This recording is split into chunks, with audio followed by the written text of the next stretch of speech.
Imos ir pechando, e aínda que eu creo que algúns compañeros, algunhas compañeras ainda están a chegar, vou porque o tempo aquí aprétanos algo. Entón, presento, é para min un honor moi grande presentar a Xosé Manuel, e que Xosé Manuel aceptara participar aquí. Hai unha cousa que tamén me gustaría decir, que foi un pouco abrumador todos os agradecementos que eu recibín, eu reenvíos en certa medida, porque sen o entusiasmo de Xosé Manuel pola proposta que eu lle plantexei, isto non teria tido lugar. Eso é así como sin moita máis floritura. Entón eu tamén quero empezar agradecendo eso, pero aínda que non faga falta se cadra moita presentación, vou facer unha intentando ser breve, que o currículum non o permite moito, pero sendo selectivo, eu diría que Xosé Manuel Núñez Seixas é doutor en Historia Contemporánea polo Instituto Universitario Europeo de Florencia, e dende o 2007 catedrático de Historia Contemporánea na USC. Entre outubro de 2017 e setembro de 2017, estivo en excedencia temporal para ocupar a cátedra de Historia de Europa dos séculos XIX e XX na Universidade Ludwig Maximilian de Múnich, e na actualidade compaxina o traballo na USC co cargo de vicepresidente precisamente da institución que nos convida aquí hoxe, que é o Consello da Cultura Galega, onde dirixe, ademais, o Arquivo da Emigración, moi valioso para a investigación sobre estes temas en Galiza. Profesor visitante en multitude de institucións, case que me vou saltar isto, porque senón quitoche tempo a ti para falar. Xa estamos. Sí, só me gustaría rematar falando de algúns libros, e xa te vou deixar, entre os que estarían, pois, Camarada Invierno, Experiencia e Memoria da División Azul, en crítica, moitos deles con traducción. A min gustaríame chamar a atención, dende logo, sobre Suspiros de España, el nacionalismo español 1808-2018, publicado en crítica, que foi Premio Nacional de Ensaio, no 19, que xa ten versión alemá, non? E despois, dende logo, un pouco levando a auga outra vez ao noso muiño sobre Imperios e Danzas, as Españas do franquismo, que é o Premio Ramón Piñeiro Ensaio 2020, tamén un libro con moita incidencia aquí en Galicia. Nada máis, moitas gracias, Xosé Manuel, por aceptar o convite. Ben, moitas grazas, Pablo, moitas grazas aos presentes por ficaren ata esta hora para escoitarme un venres pola tarde, ainda que xa sei que neste caso un público cautivo. Pero bueno, a nado, pois o millón se pode escapar.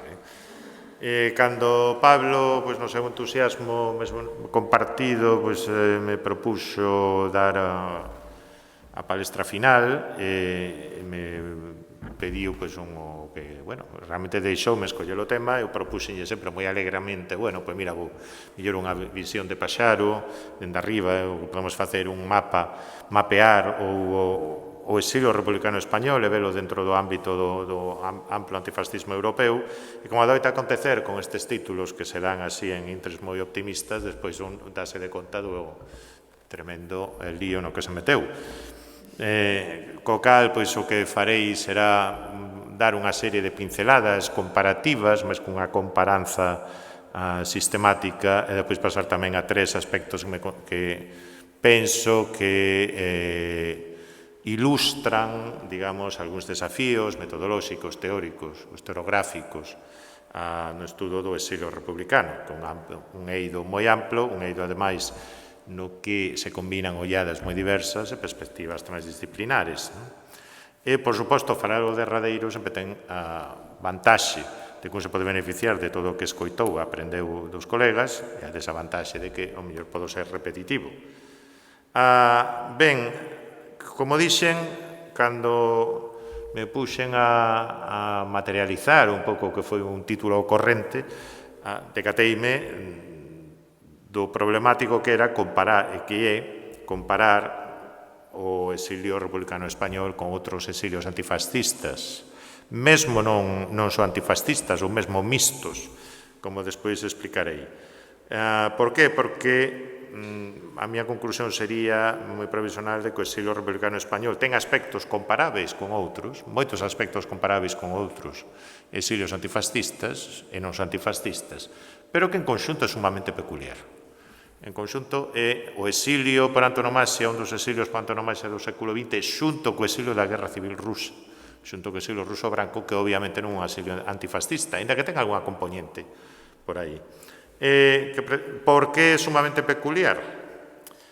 Pois, primeiro, pola súa duración cronolóxica. Realmente, do punto de vista cronolóxico, canto a duración, o exilio republicano español é só comparable dentro dos antifascismos o exilio antisalazarista. Foi lonxevo, pero non chegou demasiado tarde. Houve moitos exilados e exiladas que chegaron a ver a fin do franquismo e que, por fin, aquel ano que sempre se dicía, aquel chiste en México, que todos os 30 de decembro se reunían nun restaurante republicano de España e dicía o próximo ano Franco morre e nos volvemos, e que ao final xa gastarán o dedo de tanto facer, Franco seguía sen morrer. Pois isto no caso dos antisalazaristas, ou polo menos de algúns, no caso dos antifranquistas, se foi posible.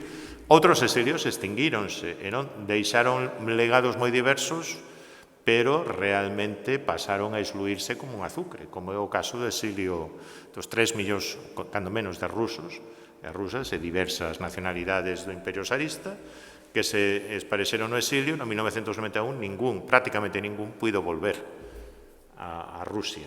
É dicir, hai exilios que se consumen, realmente que se consumen porque nunca poden volver.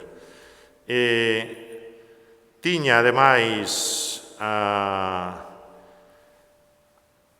ese período crucial que é o que se adoita sinalar, como exemplo que onte se falou, mencionouse, o estudo sobre o antifascismo transatlántico de Michael Seidman, pero que realmente se refire a ese período crucial dos anos 30 e 40, ese período 1936, 35, 34 se engade, se empeza co tema da pequena guerra civil austríaca, o 45, pero que, en todo caso, é complicado comparar o conxunto do exilio republicano español con outros antifascismos, porque os antifascistas no 1944 e 45 volven triunfantes a casa.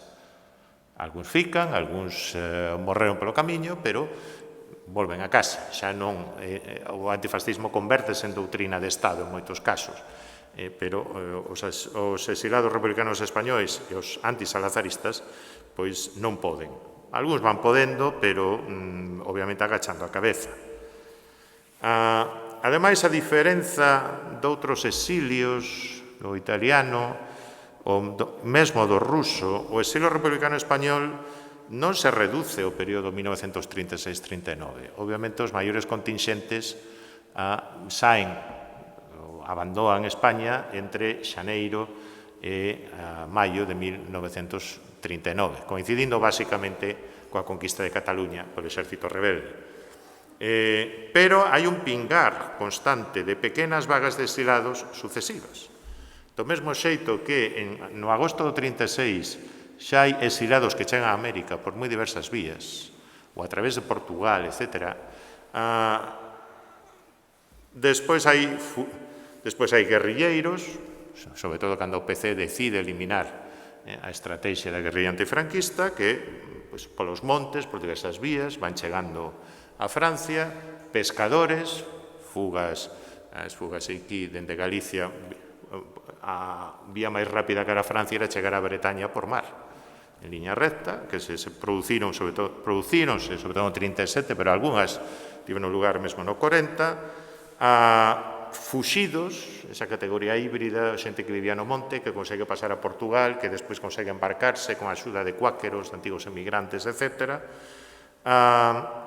Estudantes que se van nos anos 50 e 60 e que moitas veces suman os círculos dos antifranquistas ou dos exilados republicanos, non sempre se entende ben con eles, pero sí que se suman, mesmos que se van nos anos 70. Dunha banda, os activistas da primeira ETA, da primeira Euskaditas Catasuna, e outros, de outros grupos armados, que se refuxian, sobre todo en Francia, pero xa hai etarras que se radican en Venezuela a comezos dos anos 70.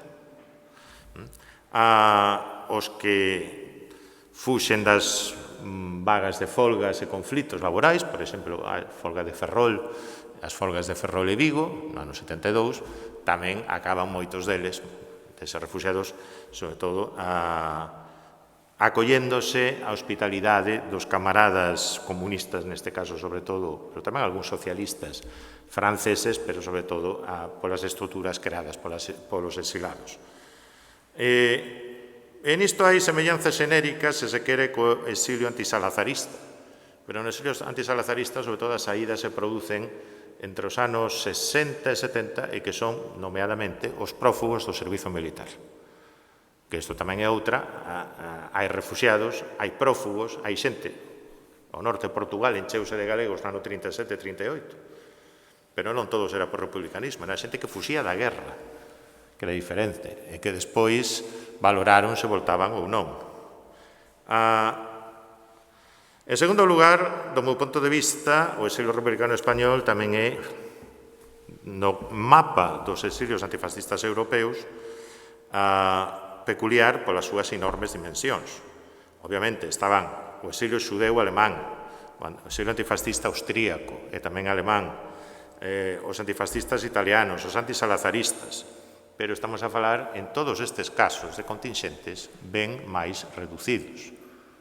Ben máis reducidos, algúns centos, poucos miles. Non estamos a falar dunha saída masiva de dúcias de milleiros de persoas. Non só dúcias de milleiros de persoas, senón, ademais, grupos familiares enteiros, que en moitos casos son refugiados, como leí despois, que fuxen da guerra. Non só isto, senón tamén pola súa personalidade institucional. É que un Estado derrotado que se refuxia no exilio. Isto mentouno antes a Bofé, o profesor Ollos. É dicir, son institucións que se transplantan. Logo, algunhas funcionan, outras non. Outras teñen unha existencia máis ben simbólica, pero tamén inclúe un orzamento, por exemplo. Diñeiros que se van canda eles, cousa que non aconteceu nos outros exilios. Por tanto, tamén é un exilio que pode ter unha certa dimensión institucional porque dispón de algúns recursos. Dispón de bastantes recursos. E, de feito, moitas das pelexas internas, o Sere, a Jare, etc., Ouro de Moscova, negrinistas versus prietistas, eran disputas ideolóxicas, eran liorta sobre quen tiña culpa da derrota, pero tamén era quen ten a chave dos recursos. E isto non se ten no exilio antisalazarista, isto non ten lugar no exilio antifascista italiano porque non hai recursos, hai moitos menos, cando menos. Ou teñese que conseguir de outra maneira. Terceiro lugar, tamén é bastante peculiar no relativo á súa enorme dispersión territorial. Hai núcleos moi claros, Francia e despois América Latina. E dentro da América Latina, México, Argentina, menor medida, Uruguai, Chile, contingentes menores noutros países. Que é bastante maior, polo que sei, do que noutros exilios antifascistas. Hai antisalazaristas, pero onde están os antisalazaristas? Ata o ano 36, pois estaban algúns en España, bastantes en España. O presidente da República, Bernardino Machado, moraba en Tui, morou un tempo en Tui, por exemplo. Ali era entrevistado polos xornalistas galegos, ás veces. Outros en París, e outros máis, pero non tanto realmente contingentes, sempre bastante reducidos, ainda que personalidades importantes, Cortesao, etc., estaban no Brasil. Pero se acabou. Sempre podemos citar o caso dun académico que acabou equivalando, pero son trayectorias, en todo caso, bastante menos variadas do que os republicanos españois. Naturalmente, hai trayectorias transnacionais relativamente semellantes, pero aquí eu penso que son, sobre todo, o que se reducen, sobre todo, a determinadas familias políticas, nomeadamente os comunistas, os que se poden beneficiar de redes artelladas, de solidaridades transnacionais, de recursos, ao mesmo tempo tamén de xerarquías impostas. É dicir, hai moitos exiliados comunistas que acaban en lugares que non escolleron. Eu sempre me lembro, cando hai uns anos, no primeiro Congreso do Exilio Galego, levamos a cabo un primeiro repertorio biográfico, biobibliográfico dos exilados galegos, aí está Gus, que se lembrará, non? claro, ás veces aparecía xente, había un coruñés, non me lembro agora do nome, que o prove resulta que mandara o PC a Sofía. E ese estivo aquel bo coruñés 30 anos vivindo en Sofía. Non sei con que falaría, supoño que aprendería búlgaro, que é un idioma, pero, como digo chiste, pero, bueno, porque ás veces realmente isto se ve, percébese en algunhas biografías de comunistas, sobre todo os que deixaron de selo, que esas redes axudaban, pero que ao mesmo tempo esas redes teñen un carácter ambiguo, podían abrir novas cárceles. Ti dependías de onde te mandaban, de onde te enviaban, non? Hai outros exilios con grande dispersión territorial, tanto maior do que no caso español, hainos, pero non son antifascistas. Diría eu, o ruso branco, agora, bueno, nos últimos tempos, por unha serie de circunstancias, lín bastante sobre o exilio ruso branco, as trayectorias son realmente fantásticas, sobre todo os que seguiron, os que se gañaron a vida, os oficiais, como mercenarios. Houve algúns casos tamén entre os republicanos españois, pero no caso dos ruso-brancos, pois había os dende a guerra, dende os que traballaron para, os que loitaron para os señores da guerra chineses do norte da China, en Manchuria, nos anos 20, ata os que acabaron a guerra do Chaco combatendo a prol de Paraguai. É dicir, son 150, alrededor de 150 oficiais que logo no Paraguai os seus descendentes fan parte da creme da creme, pasando por todos os que se enrolaron na Lexión Estranxeira, etc. E uns cantos, 25, que acabaron como traductores na División Azul. E un deles, pois, morreu en Suances, por certo. Fíxate ti. Esa dimensión territorial, ou esa dispersión territorial, esas trayectorias transnacionais, que poden levar, por exemplo, casos comunistas a Francia, despois a URSS, despois a volver da URSS, establecerse de novo en Francia, etc., teñen tamén intermedios guerrilleiros, é dicir, antigos combatentes da Guerra Civil que logo se enrolan na resistencia europea, que despois acaban loitando en diversas frontes. Son os casos ben estudados, da 9, dos instructores das guerrillas, estudos entre outros por Jorge Marco, por Diego Gaspar Celaya, e dos que algúns, como veremos, tamén acaban en Latinoamérica, entre os instructores dos guerrilleiros cubanos de Serra Maestra, por poñer un caso. En cuarto lugar, tamén o exilio republicano español, penso que é bastante peculiar, debido á tremenda variedade política ideolóxica dese exilio.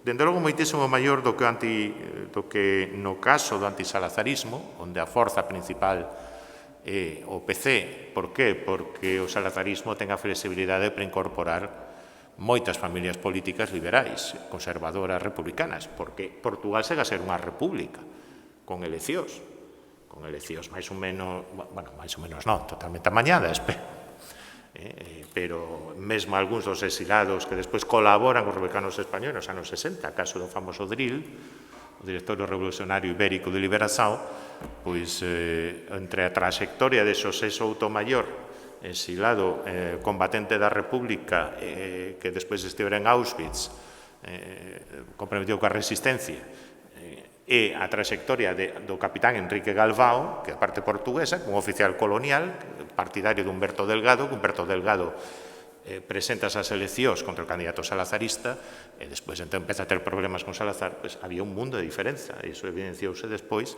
no que foi a propia evolución do Drill. E tamén bastante maior que no caso do antifascismo italiano, como xa comentamos onte, por tanto non me vou estender nisto, o do antifascismo é unha etiqueta moi pouco usada polo exilio republicano español, aínda que entre os italianos había o Grupo Giustizia e Libertad, os Rosselli, pois había comunistas, había socialistas, o Partido de Acción, etc., Partido de Acción, etc., etc. É dicir, había certa variedade, pero no caso español, aparte dos republicanos de moi diversas cores, mesmo republicanos conservadores, había catalanistas, había nacionalistas vascos, fondamente católicos, había galeguistas, é dicir, nacionalistas periféricos, elemento que atopamos de maneira moi tenue no exilio antifascista italiano, onde están os sardistas, do Partito Sardo d'Azione, pero que na súa, que todos eles, uns ou pactan cos fascistas, e crean o chamado sardofascismo, outros directamente optan só polo antifascismo, o caso máis coñecido de Emilio Luso, que Emilio Luso, os anos 20 os anos 30 é bastante diferenza. Emilio Luso os anos 30 é basicamente un antifascista italiano que quere restaurar a democracia. E a cuestión regional pasa a segunda orde. Cousa que non acontece no exilio republicano español, onde a cuestión territorial en algúns momentos toma dianteira sobre a cuestión do réxime a restaurar. Non quizás nos momentos importantes, pero onde sempre está a idea de que non queremos restaurar a república que xa tiñamos, que é unha nova república multinacional. E se isto non funciona, pois a pactaremos co que nos dá independencia, e eses momentos tamén de dúbida. Isto lle dá un carácter moito máis orgánico e complexo, pero tamén contribúe, curiosamente, algo que se compartilla co exilio ruso, que tamén é unha gallola de grilos, onde hai dende mencheviques de Kerensky a anarquistas de Néstor Magno, pasando despois polos que querían restaurar o vello réxime directamente, grandes propietarios que o único que querían era volver a Rusia que volvese o SAR. Por algo bolseviques afusilaron a toda a familia do SAR. Non o estou justificando, é simplemente porque o único que os unía era o SAR, e cando acabas co SAR, por iso os outros crean o mito da Anastasia, que tanto coñecemos, mesmo Walt Disney, porque había que manter algún mito, ainda que fose que unise todo aquel enxame no que ademais coexistían nacionalistas xeorxios, armenios, etc. Que ademais despois presentábanse perante o cuartel xeral de Franco, dicían, nós queremos loitar contra o comunismo. Bueno, pois vayan co ruso, non, que non somos rusos, somos armenios. Imagina, o bodo, o general Varela ali que era armenio, pero iso non é ruso. Pois isto, naturalmente, tamén levaba que, ainda que había unha institucionalidade trasplantada, no fondo, os presidentes da República no exilio tiveron pouco peso. Tiveron moito peso outros organismos, sempre había unha concorrencia de moi diversos protagonistas, que algo contribuiu tamén a que non tivese unha capacidade única de diálogo e de presión, ainda que no fondo o que sabemos que imperou foi outra cousa, foron as necesidades estratégicas da Guerra Fría, digamos, ou os imperativos estratégicos da Guerra Fría para a Grande Bretaña e para os Estados Unidos. Ben, cales son algunhas das características que explican ese carácter masivo e disperso e que en parte teñen a ver e que explican quizáis esa relativa peculiaridade española? Pois, diante todo, sobre todo, suceder a unha cruenta guerra civil, que o que dá lugar a unha mestura de refuxiados e exilados políticos propiamente ditos. É dicir, toda a guerra provoca unha vaga de refuxiados, acabámoslo de ver no caso de invasión rusa de Ucraína. Pasa que os refuxiados, por definición, son temporais. Quedan nos campos de internamento franceses, que na altura se chamaban campos de concentración, pero, bueno, sería incorrecto utilizar este termo hoxe, pero despois de meses, pois hai que tomar unha decisión. Ou seguimos fora, ou volvemos a nosa casa e defrontamos o risco de comparecer perante un tribunal. Cando se len memorias de refuxiados, de exilados, apréciase que moitos dos que no xaneiro do 39, no abril do 39, están en Argelés ou noutros lugares, volven. Eu sempre me acordo un caso que me chamara a atención duns 3 canteiros de Celanova, non, de Cartelle, creo que eran, bueno, por aí, da terra de Celanova, que conseguiran pasarse a outra zona, loitar pola República, pero despois están nos campos franceses, e nun momento dado os franceses os fan traballar, os mandan ao servizo de traballo obrigatorio, non, como se chamaban os batallóns de traballadores, e pois que 2 deles decidiron que, bueno, estaban fartos dos franceses, que se comía mal, que non sei que, a súa familia toda estaba en Celanova, e tomaron a decisión de volver. E digo, bueno, que pase o que pase. A un folle ben, a outro non lle foi tan ben. É dicir, pero eran riscos, é dicir, son decisións que se toman en momentos dados. Por tanto, pero así a todo, aínda que actores, por exemplo, Geneviève Dreyfus-Armand, pois considera que hai un 50%, máis ou menos, dos refuxiados que volven, sobre todo aqueles que son grupos familiares completos, mulleres con nenos, etc., é verdad que hai unha enorme proporción que permanece a Francia e que despois, ademais, chega a Segunda Guerra Mundial e complica todo o panorama. Pero que, ademais diso, no caso español, igual que noutros, pero en moita maior medida, tamén no caso ruso, no caso despois da Segunda Guerra Mundial se pasara algo semellante co exilio ucraíno, hai unha imbricación, unha sorte de superposición de lugares típicos do exilio antifascista, o caso de París, o caso de Nova York, sobre todo, pero París nomeadamente, que, como ben escribiu Michael Goebbels, convértese nunha metrópole anticolonial, é dicir, na que xa antes da Primeira Guerra Mundial bulen exilados de moi diversos países que loitan pola súa liberación. Hai unha superposición destes lugares cos lugares de destino da diáspora, digamos, entre aspas, económica. O que acontece, do meu punto de vista, en bastante menor medida no exilio antifascista italiano, cuxo centro principal é Francia, onde tamén hai moitos franceses, onde tamén hai moitos italianos. Por exemplo, unha cidade como Grenoble, fronteiriza, bastante achegada, con todo un bairro que se chama Pequena Italia, pois enchese de antifascistas, de xente que simplemente vai atravesando a fronteira. Hai nos que se van a Buenos Aires, sí, hai nos que se van a Nova York tamén, por suposto. Podemos citar nomes, sí. Pero penso que a dispersión territorial e a amplitude desa dispersión territorial non é tanta como no caso español ou como o caso portugués. Hai núcleos reducidos en Brasil. Ademais, hai un factor que contribúe a esta complexidade, o que vou aludir despois, que é exilado e que é emigrante. Porque o feito de que a saída de España como emigrante económico fose posible dende abril de 1946 tamén levou a que entre moitos emigrantes se coasen igualmente expatriados con motivacións políticas ou substancialmente políticas.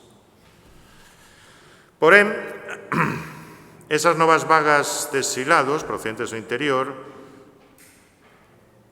os que se unían estudantes comprometidos, emigrantes socializados despois nos sindicatos do país de acollida, algo que pasa sobre todo en Francia, Bélxica, outros países, pero que tamén acontece en América Latina, sindicalistas ou activistas que saían por un tempo de España ou teñan de se refuxiar, non sempre se tenderon ben cos exilados da primeira vaga, os da Guerra Civil. Algúns se integran, se mimetizan, mesmo se forman políticamente, pero outros non. O profesor Villares falaba onte, precisamente, de xente que se convidaba a Múnich e a que non, e que ás veces acontecía que, por exemplo, no caso dos galegos que chamamos anos 60, pois non teñan nin idea de que ali había un representante do Consello de Galiza, non son os comunistas realmente, a través do control das institucións de emigrantes, os que prestan atención a esa nova diáspora económica.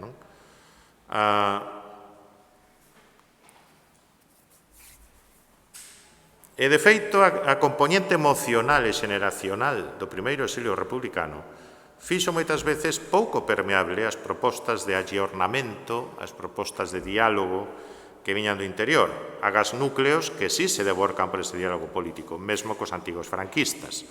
Contubernio de Múnich, un clarísimo exemplo. Ollo, non estou a falar de grandes individualidades concretas, senón que tento falar en xeral, desde un punto de vista máis social. En parte porque entre eles se mantén a fidelidade á República, a fidelidade á bandeira tricolor, por exemplo. No interior, pouco a pouco, o dilema pasará a ser para as novas xeracións democracia-ditadura, e non tanto monarquía-república. E a bandeira tricor, por exemplo, caera no esquecemento. E máis aínda o himno de Riego. Bueno, o himno de Riego nunca fora moi popular, pero eso é outra cuestión.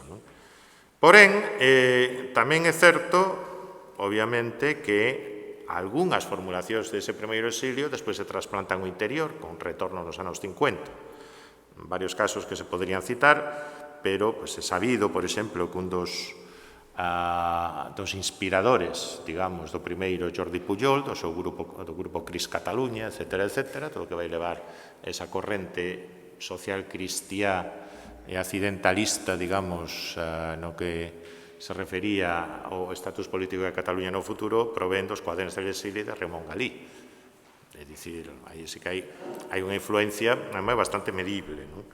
Ou a certa recuperación que se produce das teorías sobre as Españas de Anselmo Carretero por parte do PSOE a mediados dos anos 70. Moi circunstancial, moi condicionada, porque aquí lo viña ben aquel momento dado, pero que en parte ten un legado, un certo legado, no título 8º da Constitución, é dicir, na estrutura territorial do Estado.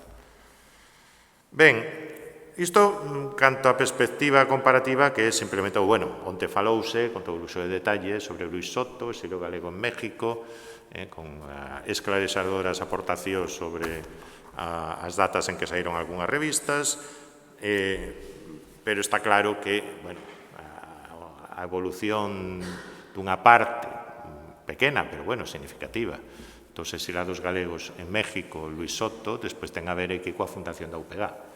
Igual que Operación Paloma Mensajera, cando ven Antón Moreda, enviado dende Bos Aires polas mocidades galeguistas, a Operación Paloma Mensajera, crear o Consello da Mocidade, comezou os anos 60, todo iso está no núcleo da renovación, da redefinición, mellor dito, do nacionalismo galego nos anos 60. Bueno, no que se refira a cuestións metodolóxicas ou teóricas, bueno, querería tamén advertir, debería telo feito ao comezo, que eu atado agora, cando me interesou polos ausentes, polos expatriados, interesei-me moito máis polos emigrados, polos emigrantes, do que polos exilados e exiladas. Polo tanto, tentarei de entrada esculcar cales son os confíns entre exilio e emigración. Confíns que para a maioría dos estudos clásicos sobre o exilio, ás veces parece que se dan por garantizados. Isto é un anglicismo, que parece que se asumen que son naturais.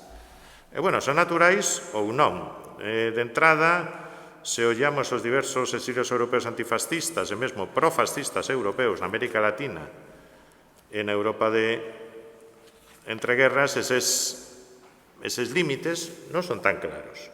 En todo caso, abordaré esta cuestión. A seguir,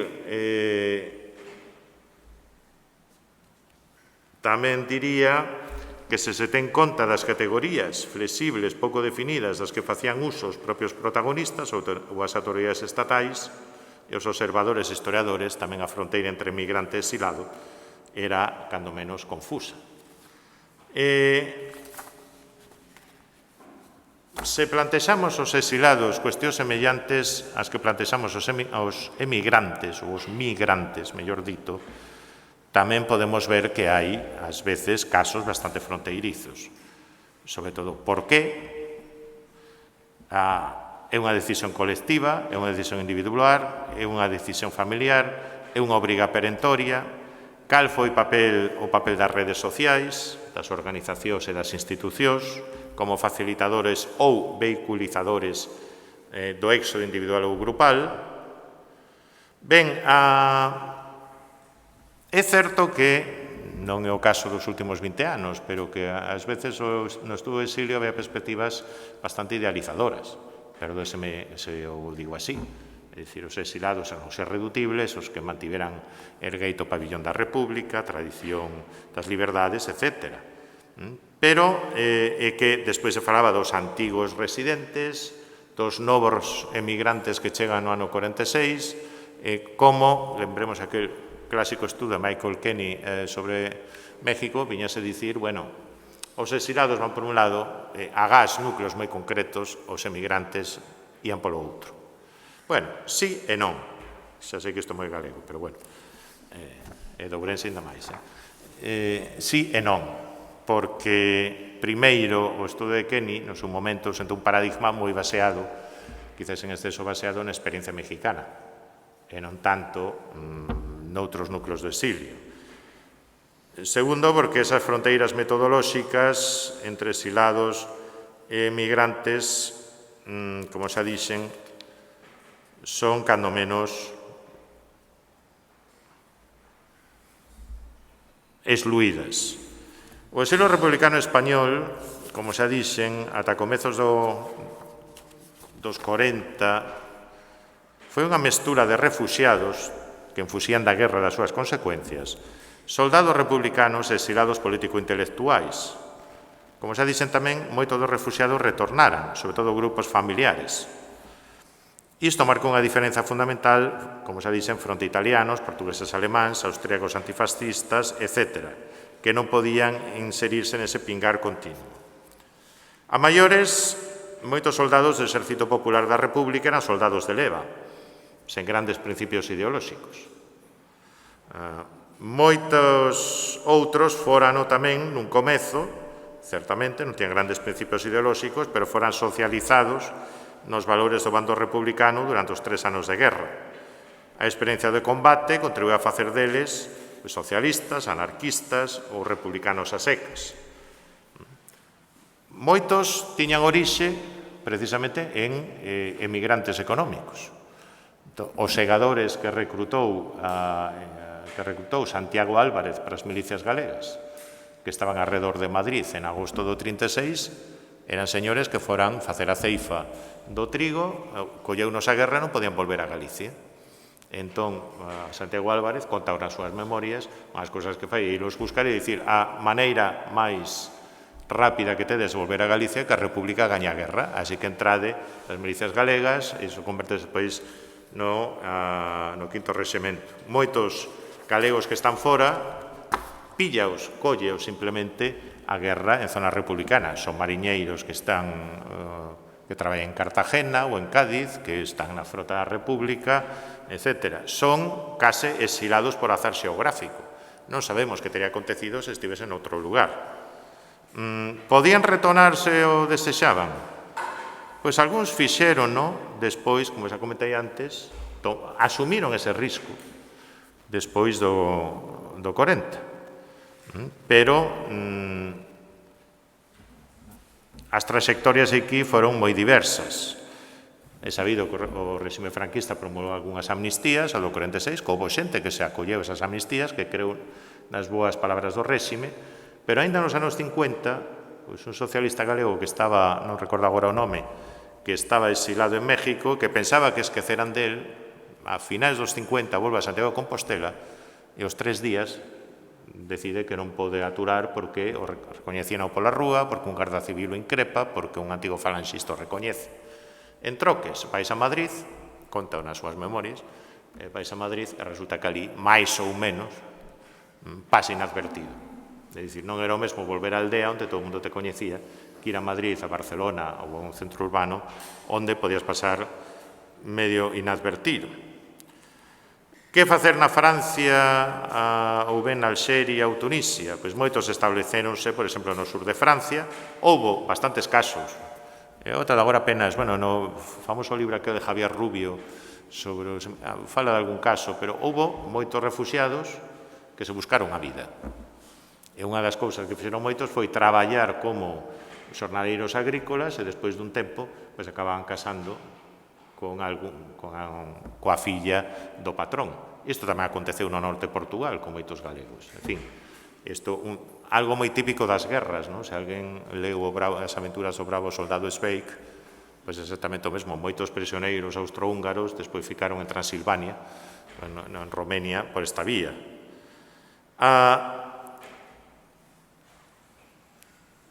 Dentro destes que despois quedaron en Francia, que quedaron nos campos, fose na zona baixo control alemán do goberno de Vichy, quen foron a América?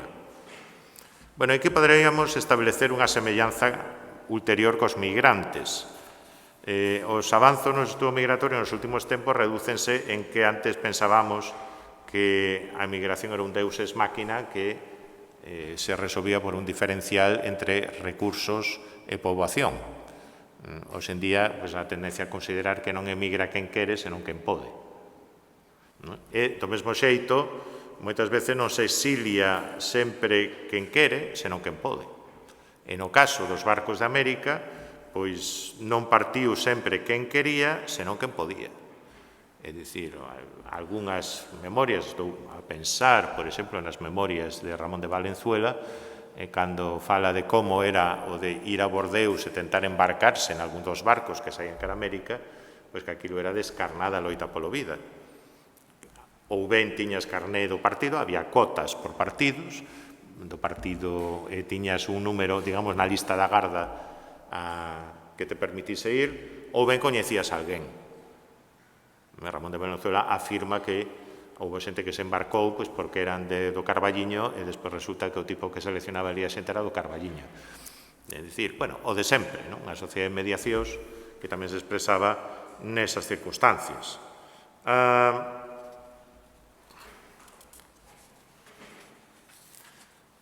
A maiores diso, cando chegan a América entran en contacto cos emigrantes, coa colonia de inmigrantes establecidos, hai núcleos movilizados dentro deses inmigrantes.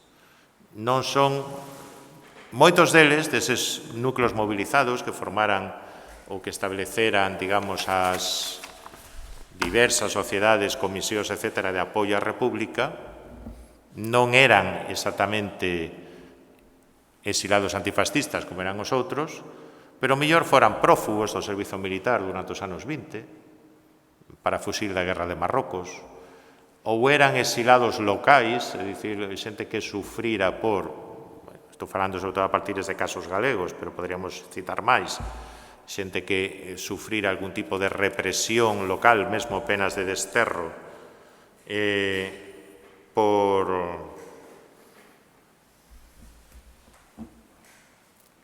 por liderar periódicos anticaciquís, por exemplo. Houve casos nos anos 10 e mesmo chegou a haber casos nos anos 20. É dicir, había certo humus, por así o dicir, sobre todo en Bos Aires, moito menos na Habana por outras razóns, tamén o había en Nova York, había certo humus que permitía a acollida a estes emigrantes, a estes exilados. Moitos destes emigrantes despois asumiron unha propia autodefinición e mesmo unha propia autopercepción como exilados. Pero, por que ou que diferenciaba uns e outros? Pois todos sabemos, ben, non necesariamente emigra quen quere, senón quen pode, o exilado non sempre é o que pode, o que quere, senón o que pode, pero en todo caso a toma de decisións marca aquí un elemento fundamental, unha diferenza fundamental, é dicir, o momento da toma de decisión.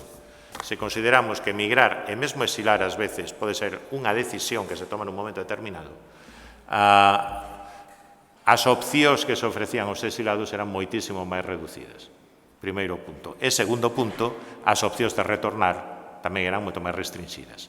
Non inexistentes, porque hai bastantes exilados que retornan en diversos momentos, en diversas vagas, non inexistentes, pero sí existentes.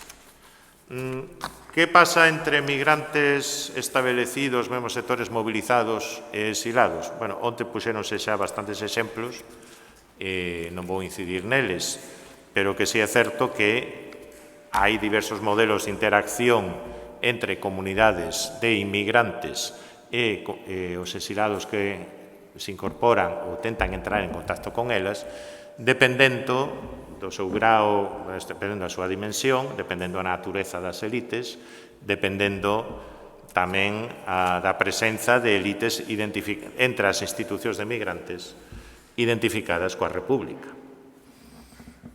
Lugares onde, como se expresou onte, no caso de México, unha elite, unha comunidade inmigrante española bastante exitosa, pero tremendamente conservadora, e que, por tanto, perante a chegada dos exilados ten unha actitude máis ben reticente. Caso de Bos Aires, todo o contrario, expresou moi ben Teresa, onde hai un carácter moi diverso e plural das organizacións de migrantes e parte delas se distinguiran precisamente por apoiar o esforzo de guerra republicana. Non só iso, senón que dende ali se enviarán recursos. É dicir, os recursos cos que se fretaron os barcos moitas veces non só procedían do tesouro da República, non só viñan do Sere da Jare, senón que eran enviados dende América por colectividades de migrantes. non só os grandes casos que xa coñecemos, as Sociedades Hispanas Confederadas de Nova York, e que máis dunha vez eran a Sociedade de Residentes de Castro Verde que quería repatriar a Argentina a 2 señores de Castro Verde que estaban aí. Sobre todo cando podemos identificar redes migratorias minoritarias e peculiares, podemos ver moi ben como o trazo dos exilados acabamos por levar aí. Sempre, por exemplo, na Peroxa, provincia de Ourense, montaña, hai un exilado, cun carabineiro. Onde acaba? Pois acaba en Santiago de Chile traballando de panadeiro. Por qué? Porque había unha microcadea migratoria que levaba da Peroxa a Santiago de Chile. É dicir, moitas veces, dito isto, hai a visión idílica e a visión menos idílica. Antes citouse a Blanco Amor. Blanco Amor ten un artigo moi claro no ano 46 que se chama Política dos emigrantes e Política dos emigrados. Cando ele utilizaba emigrados, referíase a emigre, é dicir, a exilado. Ele dicía, os emigrantes mirábamos a política da patria con certa ingenuidade, non tiñamos divisións de partido, aderíamonos a grandes ideais, tiñamos as nosas propias elites, en troques os exilados traen canda eles as divisións da guerra civil, que para nós eran descoñecidas. Negrinistas, prietistas, os socialistas que habían vos aires, iso, que eran socialistas argentinos, que logo tamén militaban aí, eran divisións que lle soaban medio a chinés. E, por tanto, aí se producíronse conflitos.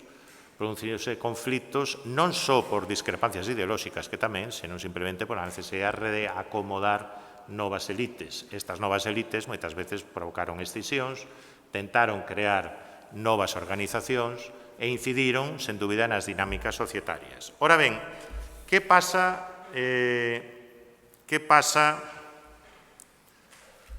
o que acontecía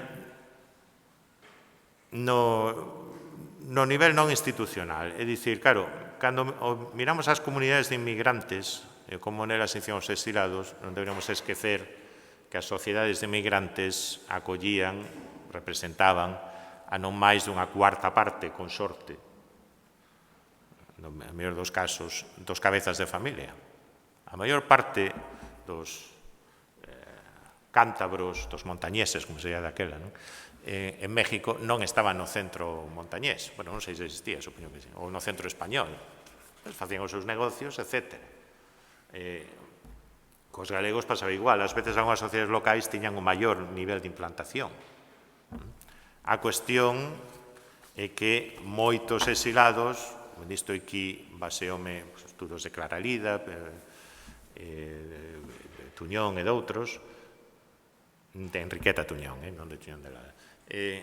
moitos exilados ao final acaban como se acaban colocando.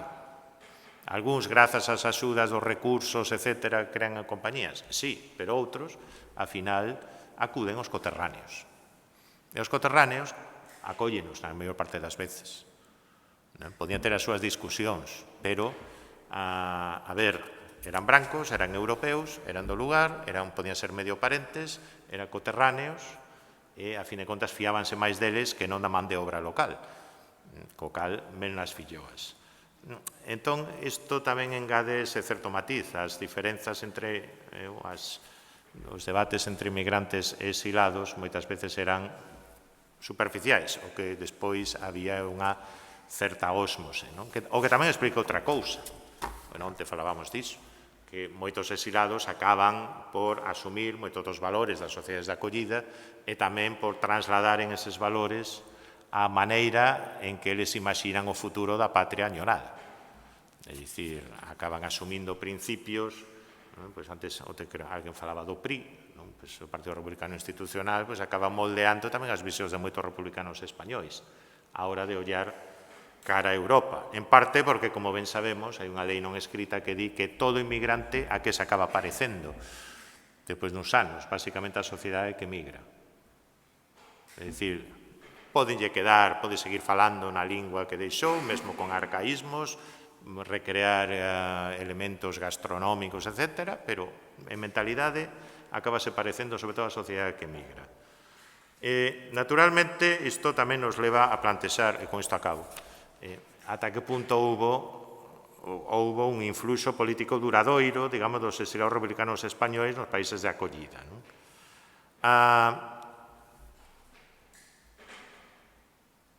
Eu creo, naturalmente, sempre podemos atopar excepcións á norma. Sempre podemos tamén atopar casos como no eido científico, cultural, educativo. É innegable o peso que tivo o exilio republicano español no eido universitario en México, por exemplo, grazas ao Colegio de Madrid, pero sobre todo grazas ao Colegio de México. Máis excluído, pero tamén o que tivo, por exemplo, no mundo universitario argentino, grazas á Fundación do Ravignani ou, por exemplo, o caso que últimamente se puxo de relevo a Universidade Nacional de Cuyo, en Mendoza, onde hai toda unha serie de notorios intelectuais españois, un galego, Justo de Gárate, antigo dirixente da Acción Nacionalista Vasca, o doutor Baltar, no caso galego, que pois realmente sí que crearon institutos de investigación, deixaron un legado, tiveron discípulos, etc. Poderíamos multiplicar os casos. Hai un legado non só cultural, académico, senón que tamén ás veces urbanístico. Hai toda unha serie de, por exemplo, arquitectos republicanos españois que contribúen en boa medida a deseñar Caracas, os novos bairros urbanos de Caracas, dos anos 50 e 60. Bueno, sempre se di que despois de Vigo algo veu de Caracas nese aspecto, pero creo que a copia non foi moi sucedida. En todo caso, sí, todo isto podemos atopar. Agora, eu creo que se trata de influxos, que isto nos plantea sempre esa cuestión de como valorar, como medir un influxo. Como medir a influencia? Penso que non ten, sinceramente, un debate sobre o ovo e a galiña, o sexo dos anxos, é dicir, ao final podemos establecer ou dependerá, digamos, do punto de vista. O mesmo sobre o influxo, que creo que é algo máis rastrexable, dos exilados na adopción de determinadas tácticas, na formación, digamos, de cadros políticos, na adopción dun novo vocabulario, que creo que isto é importante, trasladado de Europa, se se quere, cara a América Latina, visto, por exemplo, os estudos de Andrea Ackle-Kreising ou amosan pro caso mexicano. No seu caso, referidos primeiro aos intelectuais alemáns exilados, pero tamén, despois, obviamente, o caso dos españois, reinciden tamén no reartellamento político das culturas políticas na Argentina, da esquerda argentina, en parte. Ben, influye nese reartellamento, pero depois chega o peronismo e arrasa con todo. Quero dicir que, ao final, o peronismo despois ten algún influxo tamén na propia mentalidade, na propia cultura política de algúns emigrantes. Antes falouse de Blanco Amor, a primeira reacción de Blanco Amor perante o peronismo é, bueno, isto parece interesante, a rebelión da mucama, da criada contra o amo. Isto góstame. Despois xa empezou a gustarlle menos, que a viaxe de Evita a Madrid, espera que un momento. Diría que, por lo tanto, eu non teño unha resposta para isto, penso que segue a constituir un desafío, pero eu diría máis ben que se trata, alguén mencionou onte tamén, que se trata moitas veces de influxos máis locais, concentrados, que globais e duradoiros. Eu creo que é máis fácil medir, ou é máis doado medir, o influxo político, social e cultural do exilio republicano español en determinados lugares, determinados medios políticos, determinadas culturas políticas en momentos determinados. Pero que despois de 40 anos é un legado que en parte se eslúe. Hoxe podemos visitar o barrio da Condesa en México Distrito Federal, pero basicamente o Parque República, pero aparte diso que queda o caótico urbanismo mexicano e obviamente unha memoria moi difusa, en parte porque non se cultiva. Por tanto, eu aí expreso as miñas dúbidas. Sí que é verdade que dentro deses influxos culturais quizáis se poida mentar que non sei se é un aspecto tan desenvolvido a introdución do conceito liberal e, por tanto, diferente do hispanoamericanismo, daquele hispanoamericanismo regeneracionista, que en parte era unha reactualización do legado de Posada e de Altamira. que xa tivera o seu influxo, como Gustavo Prado nos ten amosado, con todo o luxo de detalles. Pero, bueno, sí que, a parte de Altamira, chegaron outros, como Otscap de Quí, etc., unha reinterpretación de que fora pegada de España en América, a idea de que nos traemos outra España peregrina. Non somos a dos conquistadores, non somos tampouco necesariamente a dos emigrantes. Finalmente, como onte Julia Coallo xa falou deste tema, ou abordou este tema no debate, pois estivo frotando esta cuestión da relación con outros exilados de outras nacionalidades ou procedencias, é dicir, o exilio republicano español até que punto tivo, digamos, unha relación ou existiron transferencias culturais e políticas entre o exilio republicano español e outros exilios. Ben, menos coñecido, eu creo que hai unha variedade de casos individuais, redes privadas, profesionais de diferentes procedencias, que se xuntan nun momento determinado nun lugar e que, polo tanto, interaccionan entre eles, pero é moito máis difícil, do meu punto de vista, topar espazos estables dun diálogo antifascista transnacional no exilio, polo menos nas Américas. É verdade que isto era, en teoría, algo menos difícil en Francia ata os anos 40, pero tamén porque había toda unha experiencia previa, que non sempre temos en conta. Esa experiencia dos anos 20, contra Primo de Rivera, mesmo as experiencias anteriores, os republicanos que xa están ali exilados a finais do século XIX, como ali entran en contacto con outros republicanos, con outros activistas de moi diversas procedencias. Ese contexto no que nacen organizacións, por exemplo, como a Liga dos Dereitos do Home, a Ligue des Droits de l'Homme, que establecen, ademais, certos contactos con sectores políticos liberais das sociedades de acollida. O que pasa que, a ver como diría, eu vexo iso máis non tanto como unha cultura transnacional dos diversos antifascismos europeus, senón máis ben como crisoles, como, se se quere, como unha sorte de solares, lugares específicos moi definidos tamén polas culturas políticas deses lugares específicos, onde se pode atopar tamén contacto entre exilados de diversas procedencias. É dicir, a Revolución Cubana é un bo caso, pero tamén poden ser determinadas familias políticas ou determinados grupos os que están, por exemplo, na orixe dos montoneros ou da esquerda peronista, e tamén hai certa confluencia de diversas componentes exilados. Agora, que é o que conta, que é o fundamental? Home, eu sinceramente sigo a pensar que hai unha reciclaxe de moi diversas procedencias, pero teñamos en conta que tamén a propia tradición nacional deses países latinoamericanos tiña, pola súa vez, un peso, sobre todo os latinoamericanos, un peso anterior de procedencias moi diversas, e tamén de vagas ou de interaccións anteriores con exilados políticos do século XIX e mesmo en comezo do século XX. Sempre poño un caso. O paso de Garibaldi polas Américas deixou un pouso tanto en Uruguai, en Río Grande do Sul, onde chega a ser un persoaxe totalmente mitificado, bastante importante.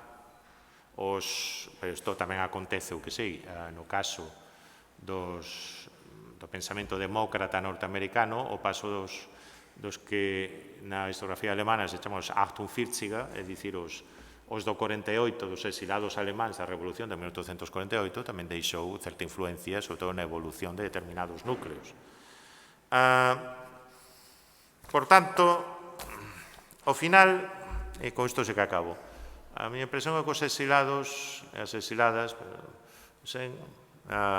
persoas son, e niso parecense bastante os emigrantes, navegan en mares procelosos, toman decisións moi condicionadas, son decisións dentro dun abano de oportunidades limitadas, moito máis limitadas no caso dos exilados, pero que tamén aquí influen tradicións de mobilidade, aquí tamén influe a disponibilidade de recursos, a disponibilidade de información, a posibilidade de apoiarse en redes preexistentes de coterráneos ou en redes transnacionais de solidariedade.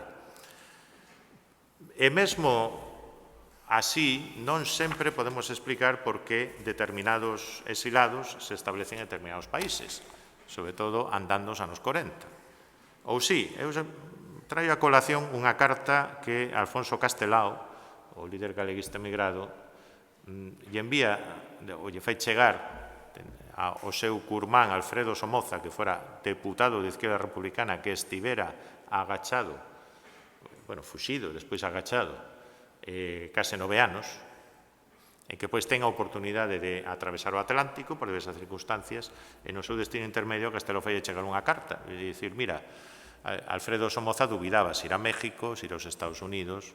Parece que tiña varias opcións porque, como todos os galegos, tiña parentes en varios sitios. E Castelao acaballe dicindo, mira, xa sei que che din que non veñas a Argentina peronista, xa sei que aquí o goberno non é amigo noso. Pero, que é máis importante, ir a un país onde o goberno é amigo do goberno da República pero a xente non nos quere, ou ir a un país onde o goberno non é amigo pero a xente si nos quere. Onde foi Alfredo Somoza? Estableceuse en Bos Aires. Despois foi a Montevideo por outras razóns. Moitas grazas.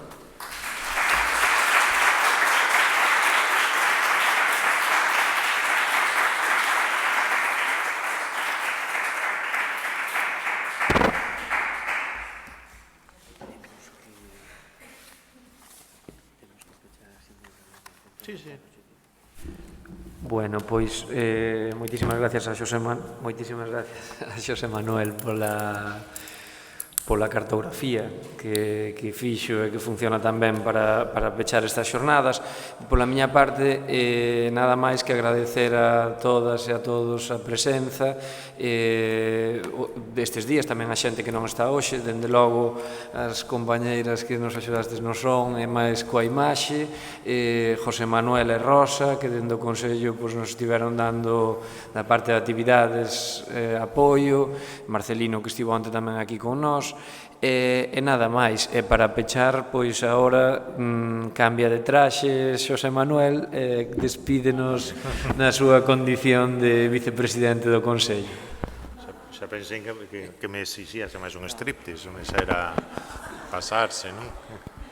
Ben, sinceramente agora, cambiando de traxe, efectivamente, na miña condición de vicepresidente do Consello da Cultura Galega, que para que non nos saiban, unha institución que está no Estatuto de Autonomía, é única e exclusiva de Galicia, algo de feito diferencial ainda nos debía quedar, que ten a peculiaridade que independente do poder político, é dicir, o seu órgano plenario está composto por representantes de institucións culturais, incluídas as universidades, academias de belas artes, etc., e por personalidades escollidas por 8 anos, non por máis, por salientarnos diversos eidos da ciencia, das letras, da cultura en xeral, sempre referido a Galicia. É dicir, que neste senso, que saibades que o Consello da Cultura Galega, institución xa eleva en funcionamento en 1983, vimos cumprir 40 anos de historias, mas se caracterizou pola súa procura da independencia, pero tamén do rigor e da excelencia, dentro da nosa idea, digamos, de facer de Galicia, como dicen os galeguistas históricos, unha célula de universalidade, unha cultura aberta ao mundo, unha cultura que a máis concibe a Galicia non só como a Galicia territorial que todos coñecemos, que podemos debater se acaba, xa que vexo ali o doutor Antonio Muñoz, se acaba no EO ou se acaba no Navia, pero en todo caso unha Galicia que tamén se define en termos transterritoriais, que inclúa a diáspora, que inclúa a Galicia global, e precisamente por iso temas como este, e dentro das actividades do Arquivo de Migración, digamos, proxectos de xornadas como as que no seu momento presentou Pablo García Martínez, nos encaixaban, nos encantaron en particular, ou nos gustaron en particular porque consideramos que encaixaban moi ben, de maneira moi acaída, con que é unha das nosas liñas principais da actividade. Por tanto, moitas grazas aos e ás participantes, moitas grazas a todos os presentes, a equipa técnica e aos técnicos do Consello de Cultura Galega, e polo demais, pois, ímonos antes de que o barco non nos leve e non nos pase como os que quedaron en Francia e non se foron a México.